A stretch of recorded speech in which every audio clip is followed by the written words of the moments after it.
Hi guys, welcome back to my channel with another video. तो यार आ चुका हूँ एक और नए वीडियो के साथ वापस।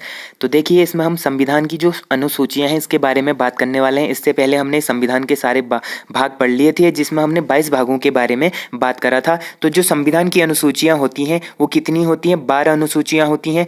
तो इनके बारे में हम देखते हैं। तो देखिए, प्रथम अनुसूची क्या कहती है हमें। जो संविधान की प्रथम अनुसूची है, इसमें हमें भारतीय संघ के घटक राज्यों एवं केंद्र शासित प्रदेशों का उल्लेख मिलता है। तो उत्तराखंड में भारत में अभी कितने राज्य हैं? 28 राज्य हैं और 8 केंद्र शासित प्रदेश हैं। तो इन सभी राज्यों और केंद्र शासित प्रदेशों का हमें उल्लेख कहाँ मिलता है? ये मिलता है हमें प्रथम अनुसूची में। संविधान की जो प्रथम अनुसूची है इसमें हमें उल्लेख मिलता है। यहाँ पर एक नोट है, संविधान 69वां के द्वारा दिल्ली को राजधानी का दर्जा, मतलब जो संशोधन हुआ था संविधान में, जो संशोधन हुआ था, तो संशोधन कौन सा हुआ था? 69th, ठीक है, 69वां जो संशोधन हुआ था, इसमें दिल्ली को राजधानी बनाने का प्रस्ताव रखा था, इसको दर्जा मिला था। अगला है द्वितीय अनुसूची। तो जो दूसरी अनुसूची है, इसमें भारतीय राज व्यवस्था के विभिन्न पदाधिकारियों के पेंशन और उनके जो वेतन होता है, भत्ता होता है, उसके बारे में उल्लेख किया गया है।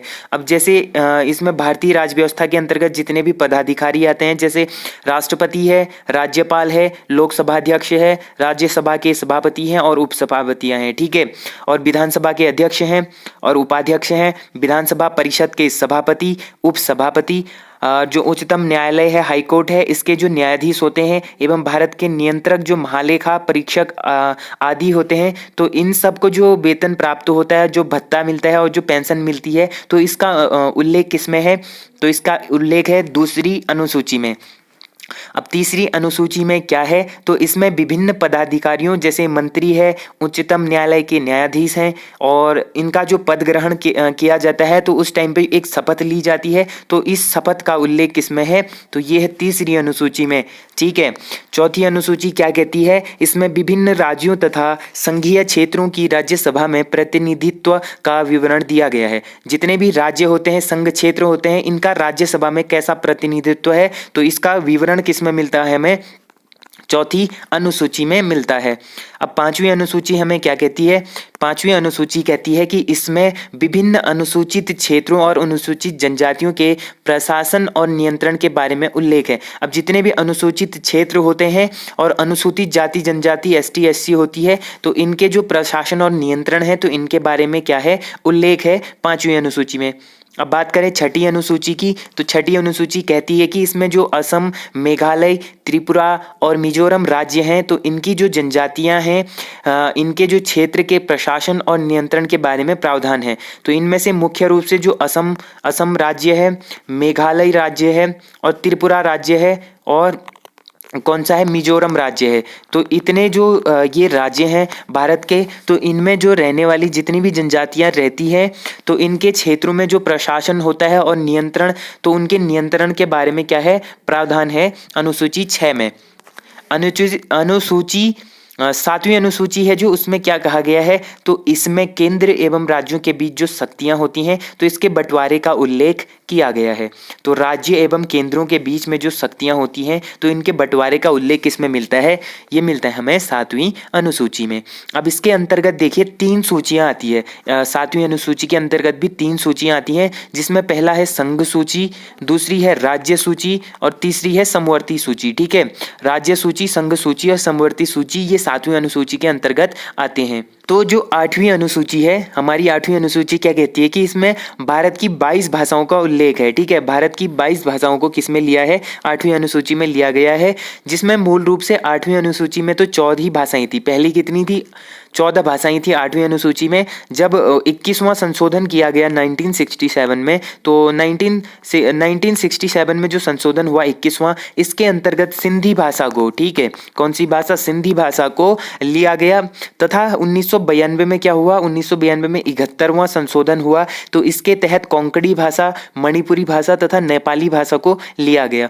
उसके बाद 2003 में क्या होता है, 92वां संशोधन होता है। तो इसमें मैथिली भाषा, संथाली भाषा और डोगरी एवं बोडो भाषा को 8वीं अनुसूची में शामिल किया गया। तो पहले इस तरीके से 14 भाषाएं होती थी, अभी के टाइम पे इसमें 8वीं अनुसूची में टोटल 22 भाषाओं का उल्लेख मिलता है।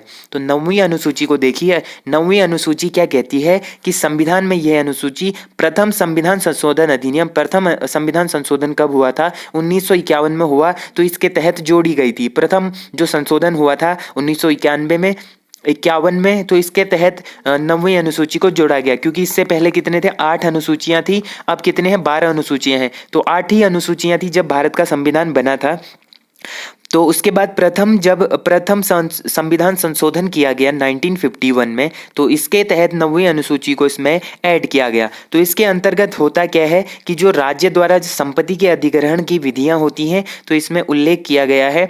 और वर्तमान में इस सूची को 284 अधिनियम है। ठीक है, जो 9वीं अनुसूची है इसमें कितने अधिनियम है, तो वो है 284 अधिनियम।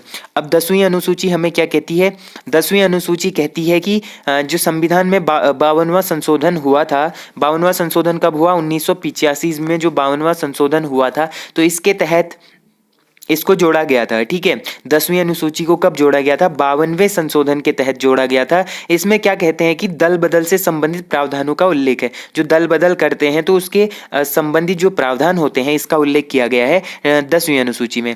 11वीं अनुसूची की बात करें तो 11वीं अनुसूची में संविधान का जब संशोधन हुआ था 73वां, ठीक है, 73वां जो संशोधन हुआ था 1993 ईस्वी में, तो इसके तहत 11वीं अनुसूची को जोड़ा गया था। इसमें जो पंचायती राज संस्थाएं होती हैं, तो इनके कार्यों के लिए 29 विषय प्रदान किए गए हैं। जो पंचायती राज व्यवस्था होती है, तो इनके विषयों के लिए, इनके कार्यों के लिए 29 विषयों को प्रदान किया गया है। अब 12वीं अनुसूची की बात करें तो 12वीं अनुसूची संविधान में कब आई थी, ये लागू हुई थी 74वें संविधान संशोधन के तहत। 74वां जब संविधान संशोधन हुआ था 1993 में, तो इसके तहत इसको 12वीं अनुसूची को जोड़ा गया था। इसमें होता क्या है कि इसमें जो शहरी क्षेत्र होता है और स्थानीय स्वशासन होता है, तो इसकी संस्थाओं में जो कार्य होता है, तो इसके लिए 18 विषय प्रदान किए गए हैं। ठीक है, अब अगला देखिए, अगला चैप्टर है। तो इस तरीके से 12 अनुसूचियों को हमने कंप्लीट कर लिया है। तो आपका कर्तव्य बनता है कि आप लोग इन्हें अच्छे से पढ़ें और याद करें। ठीक है, अगला देखिए, अगला टॉपिक है भारतीय नागरिकता। अब भारतीय नागरिकता होती क्या है, इसको भाग 2 में, जो संविधान के 22 भाग हैं, 22 भागों में से इसको भाग 2 में रखा गया है भारतीय नागरिकता को। और इस भाग के अंतर्गत, दूसरे भाग के अंतर्गत अनुच्छेद कितने आते हैं, 5 से लेकर 11 आर्टिकल्स आते हैं। तो इसमें क्या क्या कहा जाता है, तो देखिए, पहला पॉइंट तो हमारी जो भारत की नागरिकता है वो कैसी है, वो है हमारी एकल नागरिकता। ठीक है, कैसी नागरिकता है, एकल नागरिकता हमारी भारत की है। अब देखिए, भारतीय नागरिकता जब अधिनियम पारित हुआ था 1955 ईस्वी में, तो इसके अनुसार क्या कहा गया था कि किसी एक आधार पर नागरिकता प्राप्त की जाती है। तो जो ये नीचे दिए गए जो पॉइंट है, इनके आधार पर किसी भी एक आधार पर हम भारत की नागरिकता पा सकते हैं। तो किस किस आधार पर पा सकते हैं, जैसे हमारा जन्म होना चाहिए यहाँ। ठीक है, भारत में हमारा अगर जन्म होता है, जन्म भी कब होता है, जब संविधान लागू हुआ था, मतलब 26 जनवरी 1950 को जब संविधान लागू हुआ था, उसके पश्चात, ठीक है, 26 जनवरी 1950 के पश्चात अगर हमारा जन्म भारत में होता है, तो हम क्या कहलाएंगे, भारत के नागरिक कहलाएंगे। ठीक है, और दूसरी चीज, वंश परंपरा द्वारा नागरिकता, जो हमारी वंश की जो परंपरा चलते आ रही है, इसके तहत भी हमें भारत की नागरिकता मिल सकती है। अगला है देशीयकरण द्वारा नागरिकता। अब जो देशीयकरण होता है, इसके तहत भी हमें नागरिकता प्राप्त हो सकती है। अब अगला देखिए, पंजीकरण द्वारा नागरिकता, मतलब हमारा इस देश के किसी भी बड़े रजिस्ट्रारों में हमारा पंजीकरण होना चाहिए, हमारा रजिस्ट्रेशन होना चाहिए। इससे हमें क्या मिलेगा, भारत की नागरिकता मिलेगी। अगला है भूमि विस्तार द्वारा। अब जो भूमि होती है, भूमि के विस्तार द्वारा कि हमारे कितनी जमीन कहाँ है, ये रजिस्ट्री, भूमि, खाता खतौनी, ये सारी चीजें अगर हमारे पास होते हैं, तो इसके विस्तार के तहत भी हमें भारत की नागरिकता मिल सकती है। अब अगला है भारतीय नागरिकता संशोधन अधिनियम। तो भारतीय नागरिकता संशोधन अधिनियम कब पारित किया गया, ये हुआ था हमारा 1986 ईस्वी में। ठीक है, तो इसके तहत देखिए अब क्या होता है, जो भारतीय नागरिकता है इसका अंत किया गया। तो इसका अंत कब होता है कि भारतीय नागरिकता का अंत निम्न प्रकार से हो सकता है। ठीक है, भारतीय नागरिकता अंत कैसे होगा? ठीक है, अंत हुआ नहीं है। अगर भारतीय नागरिकता, किसी को भारतीय नागरिकता छोड़ के किसी दूसरे देश में जाना है या भारत में नहीं रहना है, तो वो अपनी नागरिकता को कैसे छोड़ सकता है, कैसे इसका अंत कर सकता है? तो देखिए, भारत की नागरिकता छोड़ने के लिए पहले नागरिकता का परित्याग करना पड़ेगा। ठीक है, जो इंडिया की नागरिकता है इसको हमने छोड़ना पड़ेगा, फिर किसी अन्य देश की नागरिकता स्वीकार करनी पड़ेगी। ऐसा नहीं हो सकता कि तुमने भारत की नागरिकता स्वीकार नहीं की और दूसरे देश की नागरिकता भी तुम स्वीकार नहीं कर रहे हो, तो तुम कहीं रह नहीं सकते, क्योंकि तुम्हारे पास कोई भी डॉक्यूमेंट फिर अलाउ नहीं होंगे, क्योंकि तुम्हारे पास इंडिया की नागरिकता होगी नहीं और दूसरे देश में तुमने नागरिकता ली नहीं है, तो तुम कहीं के नहीं रहोगे। ठीक है, तुमने क्या करना पड़ेगा, पहले भारत की नागरिकता छोड़नी पड़ेगी, फिर अन्य देश में जाके वहां की नागरिकता स्वीकार करनी पड़ेगी, तब जाके तुम्हारा भारत की नागरिकता का अंत हो जाएगा। अब देखिए, सरकार द्वारा नागरिकता छीनने पर अगर तुम कुछ ऐसा काम कर देते हो देश में, तो भारत की जो सरकार है वो तुम्हारी नागरिकता छीन सकती है। ठीक है, तो इस तरीके से भारत की नागरिकता का अंत हो सकता है। अब अगला पॉइंट देखिए, जम्मू कश्मीर राज्य के विधानमंडल को निम्न विषयों के संबंध में राज्य से स्थायी रूप में निवास करने वाले व्यक्तियों का अधिकार। अब जो जम्मू कश्मीर राज्य है, यहाँ के विधान मंडल में जो विषय है, तो यहाँ पर जो स्थायी निवास करते हैं उन व्यक्तियों का क्या क्या अधिकार है? तो देखिए, राज्य के अधीन नियोजन के संबंध में इनका अधिकार है। राज्य के अधीन जो नियोजन होता है उसके संबंध में इनके पास अधिकार है। और राज्य में अचल संपत्ति के अर्जन में संबंध में, ठीक है, जो राज्य में जो अचल संपत्ति होती है, जो संपत्ति नहीं चलती है, तो इसके अर्जन में भी इनके पास अधिकार है। अगला है राज्य में स्थायी रूप से बस जाने के संबंध में, तो राज्य में स्थायी रूप से बस जाने के संबंध में भी इनके पास अधिकार है। और छात्रवृत्तियां अथवा इसी प्रकार की सहायता जो राज्य सरकार प्रदान करती है। ठीक है, अगला है ये सारी अधिकार विशेषाधिकार प्रदान करने की शक्ति दी गई है। तो ये जो सारी अधिकार हैं और विशेषाधिकार हैं, इनको प्रदान करने की शक्ति दी गई है जम्मू कश्मीर राज्य को। ठीक है, तो इस तरीके से भारत की नागरिकता होती है। अब देखिए, कुछ पॉइंट हम भारत के पुनर्गठन के बारे में बात करते हैं। तो भारत में जो राज्यों का पुनर्गठन होता है, तो किस तरीके से होता है? देखिए, नए राज्यों का गठन के नियमानुसार, देखिए फर्स्ट राज्य हमारा कौन सा बना था? पहला राज्य जो हमारा गठित हुआ था, उनमें पहला नाम आता है आंध्र प्रदेश का। ठीक है, आंध्र प्रदेश का पहला नाम आता है। इसका गठन होता है 1 अक्टूबर 1953 ईस्वी में। ठीक है, 1 अक्टूबर 1953 ईस्वी में आंध्र प्रदेश का गठन होता है। उसके बाद गठन होता है महाराष्ट्र का गठन होता है 1 मई 1960 ईस्वी में। फिर गुजरात का गठन होता है। गुजरात का गठन भी 1 मई 1960 को होता है। महाराष्ट्र और गुजरात दोनों, सौराष्ट्र और महाराष्ट्र, ये दोनों का गठन एक साथ होता है। और फिर बात करें नागालैंड की, तो नागालैंड का गठन होता है 1 दिसंबर 1963 ईस्वी में। फिर हरियाणा की बात करें तो हरियाणा का गठन भी 1 नवंबर 1966 ईस्वी में होता है। अगला बात करें हिमाचल की, तो हिमाचल का गठन होता है 25 जनवरी 1971 ईस्वी में। अगला बात करें मेघालय की, तो मेघालय का गठन होता है 21 जनवरी 1972 ईस्वी में। और मेघालय के साथ साथ ही 2 अन्य राज्यों का भी गठन होता है, एक होता है मणिपुर, एक होता है त्रिपुरा। ठीक है, इन तीनों का एक साथ गठन होता है। फिर बात करें सिक्किम की, तो सिक्किम का गठन होता है 26 अप्रैल 1975 ईस्वी में। और फिर मिजोरम और अरुणाचल प्रदेश, ये दोनों राज्य एक साथ बनते हैं, तो इनका गठन होता है 20 फरवरी 1987 ईस्वी में। 20 फरवरी 1987 में मिजोरम और अरुणाचल प्रदेश का गठन किया गया था। अब बात करें गोवा की, तो गोवा का गठन कब हुआ था? गोवा का गठन हुआ था 30 मई 1987 ईस्वी में। ठीक है, 30 मई 1987 में इसका गठन होता है और ये देश का 25वां राज्य बना था। ठीक है, 25वां राज्य बना था गोवा। अब छत्तीसगढ़ की बात करें तो छत्तीसगढ़ का गठन कब होता है? 1 नवंबर 2000 को होता है। 1 नवंबर 2000 को छत्तीसगढ़ का गठन होता है। और उसी साल, उसी महीने 9 नवंबर 2000 को उत्तराखंड का गठन होता है। और उसी महीने झारखंड का गठन होता है 15 नवंबर 2000 को। ठीक है, अब बात करें छत्तीसगढ़ की, तो छत्तीसगढ़ 26वें क्रम का राज्य बना था। उत्तराखंड 27वें क्रम का राज्य बना था। और झारखंड 28वें क्रम का राज्य बना था। और लास्ट में अभी बनता है तेलंगाना का गठन हुआ था 2 जून 2014 में। ये 29वें राज्य के रूप में बना था। अब जम्मू कश्मीर को हटा दिया गया है, तो उसके बाद अभी भारत में सिर्फ 28 राज्य बचते हैं और 8 केंद्र शासित प्रदेश बचते हैं। ठीक है, अब देखिए, इस तरीके से हमारे राज्य की जो पुनर्गठन का हुआ था, पुनर्गठन के बारे में भी हमने पढ़ लिया है। तो अब हम बात करते हैं मौलिक अधिकार। तो हमें कौन कौन से मौलिक अधिकार दिए गए हैं, तो क्या क्या मौलिक अधिकार हैं, इनके बारे में देखते हैं। तो मौलिक अधिकारों में देखिए, जो हमारा भाग 3 है, भाग 2 में हमने किसके बारे में बात करी थी? भाग 2 में हमने बात करी थी संविधान के अनुसूचियों के बारे में। ठीक है, संविधान की जो अनुसूचियां थी इनको हमने भाग 2 में देखा था। अब भाग 3 की बात करें तो भाग 3 में हमको मौलिक अधिकार मिलते हैं और भाग 3 को ही भारतीय अधिकार पत्र कहा जाता है। ठीक है, भारत का अधिकार पत्र किसको कहा जाता है? भाग 3 को बोला जाता है भारत का अधिकार पत्र, क्योंकि इसमें मौलिक अधिकार हमें मिलते हैं।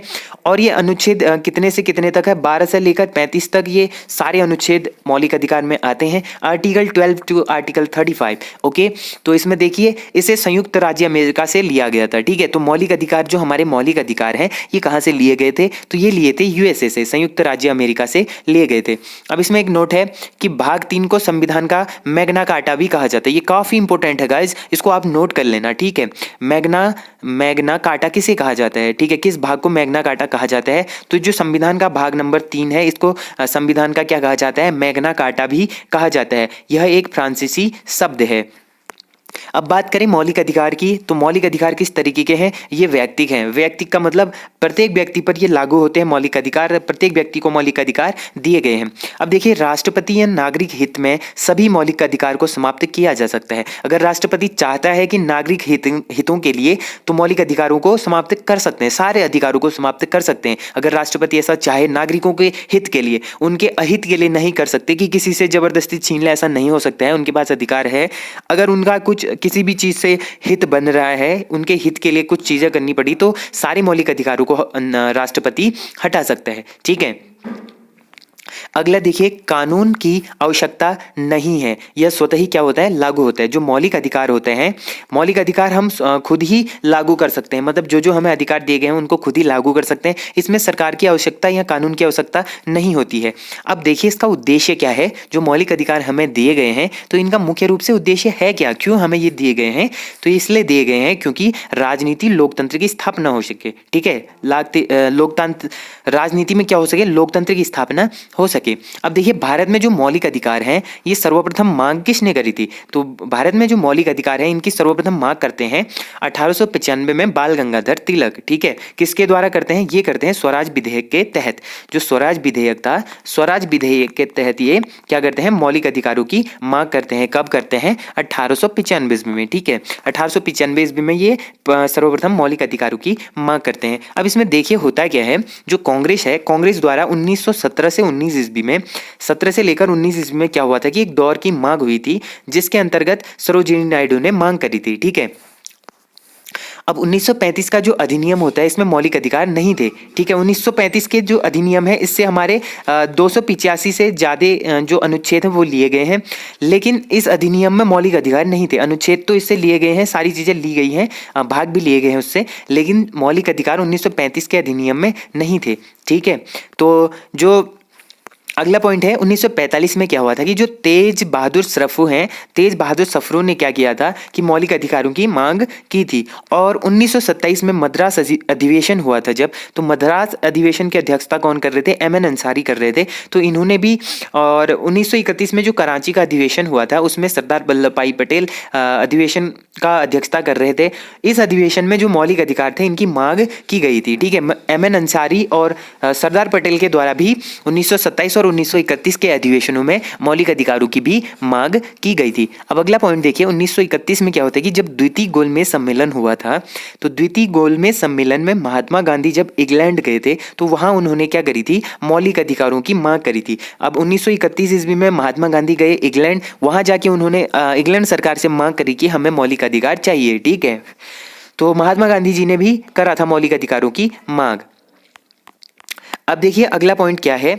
अगले पॉइंट में हम देखते हैं 1935 ईस्वी में जो पंडित जवाहरलाल नेहरू थे, इन्होंने भी क्या करा था? 1945 में तेज बहादुर सप्रू ने भी मौलिक अधिकारों की मांग करी थी। 1935 में किसने करा था? पंडित जवाहरलाल नेहरू ने। और 1945 में किसने करा था? तेज बहादुर सप्रू ने। ठीक है, इन्होंने भी मौलिक अधिकारों की मांग करी थी। अब देखिए, परामर्श समिति का गठन होता है इसके बाद। तो परामर्श समिति क्या कहती है कि इसके जो अध्यक्ष बने थे वो बने थे सरदार वल्लभ भाई पटेल। सरदार पटेल जी इनके अध्यक्ष बने थे परामर्श समिति गठन का। तो इसके अंतर्गत होता क्या था कि इसकी दो उप समितियां बनाई गई थी, ठीक है। जो ये समिति थी इसकी भी दो उप समितियां थी, जिसमें पहली उप समिति होती थी अल्पसंख्यकों के हितों की उप समिति, ठीक है। जो अल्पसंख्यक होते हैं, अल्पसंख्यक वर्ग में कौन कौन आते हैं, जैसे मुस्लिम आते हैं, सिख आते हैं, ईसाई आते हैं, पारसी आते हैं, बौद्ध आते हैं और जैन आते हैं। तो ये सारे क्या हैं, अल्पसंख्यक हैं। तो इनके अल्पसंख्यकों के हितों के लिए जो समिति बनाई थी, उप समिति बनाई थी, इसके अध्यक्ष बने थे एच.सी. मुखर्जी, ठीक है। एच.सी. मुखर्जी को बनाया गया था अल्पसंख्यकों के हितों के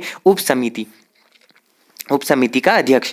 अब दूसरा जो उप समिति था वो था मौलिक अधिकारों की उप समिति। अब मौलिक अधिकारों की उप समिति दूसरे उसको बनाया गया था, इसके अध्यक्ष थे जे.बी. कृपलानी जी, ठीक है। जे.बी. कृपलानी जी को मौलिक अधिकारों की जो उप समिति बनाई गई थी इसका अध्यक्ष बनाया गया था। अब देखिए कुल मौलिक अधिकार स्वीकार किए गए, ठीक है। कुल मौलिक अधिकार स्वीकार किए गए, ये किसके तहत, 44वां जो संविधान संशोधन हुआ था 1978 में। ये भी काफी इंपॉर्टेंट होते हैं जो ये संशोधन होते हैं, ठीक है। उसमें आ जाएगा 44वां संविधान संशोधन कब हुआ था, तो 44वां जो संविधान संशोधन हुआ था ये हुआ था 1978 ईस्वी में।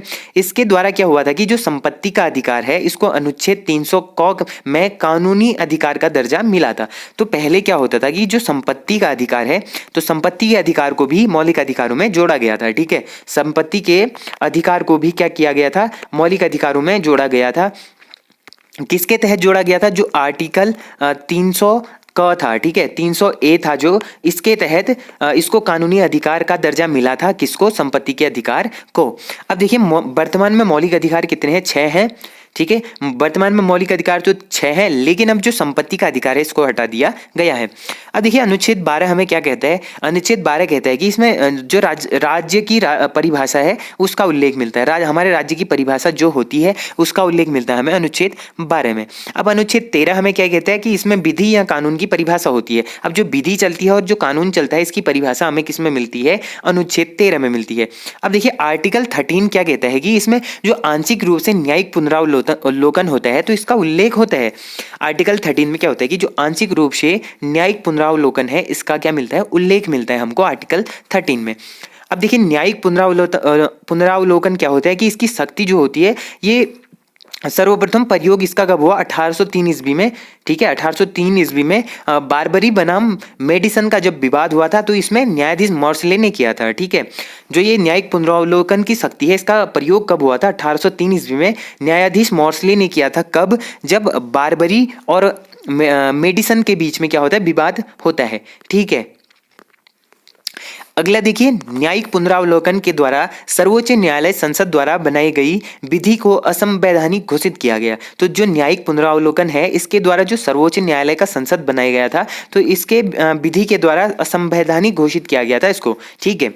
अगला देखिए मौलिक अधिकार हमारे कितने होते हैं, मौलिक अधिकार होते हैं हमारे 6 मौलिक अधिकार आते हैं। इनके अंतर्गत काफी आर्टिकल्स आते हैं। जैसे देखिए पहला अधिकार है हमारा समता या समानता का अधिकार। समता या समानता का अधिकार का मतलब होता है कि हर व्यक्ति समान है, एक समान है, किसी को भी कोई भेदभाव नहीं कर सकता है, ठीक है। तो ये हमारा आर्टिकल 14 से लेकर आर्टिकल 18 के बीच में आता है। आर्टिकल 14 से लेकर आर्टिकल 18 के बीच होता है कि सभी लोग एक समान है, वर्ण रंग भेद के आधार पर, वर्ण रंग भेद, जाति धर्म के आधार पर किसी भी व्यक्ति को असमानता नहीं दिखाई जा सकती है। ये आर्टिकल 14 to 18 कहता है, ठीक है। समता या समानता के अधिकार के अंतर्गत ये सारी चीजें आती है कि हम किसी भी व्यक्ति के साथ मतलब जातिवाद नहीं कर सकते, छुआछूत वाली प्रक्रिया नहीं कर सकते हैं। तो अगर ऐसा करने पर अगर वो कानूनी मतलब केस कर देता है, ये कर देता है, तो उसको काफी बड़ा दंड मिल सकता है, ठीक है। ये गैर कानूनी है, ये मौलिक अधिकार है हर व्यक्ति का कि हर व्यक्ति समान है। और आगे देखिए स्वतंत्रता का अधिकार, ये हमारा दूसरा मौलिक अधिकार है। तो इसमें स्वतंत्र है आदमी की कि किसी की गुलामी नहीं कर सकता है, वो स्वतंत्र रूप से जो चाहे वो कर सकता है, ठीक है। तो इसको आर्टिकल 19 से 22 के अंतर्गत लिया गया है। तो इसके अंतर्गत 19 से 22 आर्टिकल्स आते हैं, ठीक है। अगला है शोषण के विरुद्ध अधिकार कि हम किसी भी व्यक्ति का शोषण नहीं कर सकते। ये आता है आर्टिकल 23 से लेकर 24 के बीच में।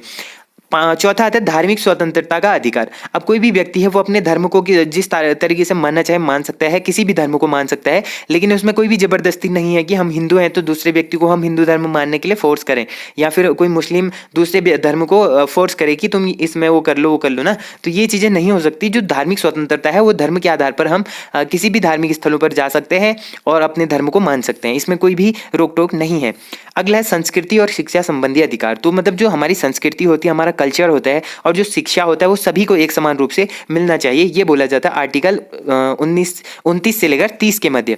अब लास्ट जो हमारा अधिकार है, मौलिक अधिकार, इसमें आता है संवैधानिक उपचारों का अधिकार। जितने भी संविधान उपचार होते हैं ये हमारा अधिकार है, ये आर्टिकल 32 में कहा गया है। अब देखिए आर्टिकल 14 से लेकर 32 के मध्य में ये सारे हमारे मौलिक अधिकारों के बारे में उल्लेख है। तो जितने भी आर्टिकल्स हैं इनके बारे में हम नेक्स्ट वीडियो में बात करेंगे। आज के लिए इतना ही काफ़ी है, क्योंकि सेशन काफ़ी ज़्यादा बड़ा हो गया है। ठीक है, 24-25 मिनट की बन गई है तो काफ़ी ज़्यादा लंबा हो जाता है। फिर जितने भी हमारे आर्टिकल्स हैं 14 से लेकर हम 32 तक के सारे आर्टिकलों के बारे में बात करेंगे कि इन आर्टिकलों में क्या क्या चीज़ें हमें मिलती हैं। ठीक है, तो यार होप करता हूँ आप लोगों को ये वीडियो पसंद आया होगा। वीडियो पसंद आया तो वीडियो को लाइक जरूर करना, और मिलता हूँ ऐसे ही नेक्स्ट इंटरेस्टिंग वीडियो में। तब तक के लिए take care and bye bye.